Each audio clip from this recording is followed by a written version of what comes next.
ربی بہار کو کہا جاتا ہے اور اول کا معنی پہلا ہوا کرتا ہے، تو جس کا معنی یہ بنتا ہے کہ اللہ نے نبی علیہ الصلوۃ والسلام کو پہلی بہار بنا کر کے مبعوث فرمایا۔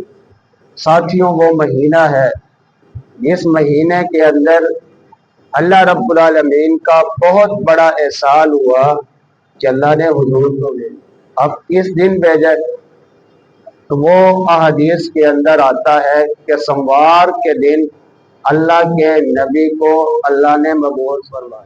سموار کا دن تھا جس دن نبی علیہ الصلوۃ والسلام کی ولادت، اور یہی سموار کا دن میرے محترم بھائیوں وہ دن ہے جس دن نبی علیہ الصلوۃ والسلام کو اللہ نے نبوت عطا فرمائی، اپنا نبی بنائے۔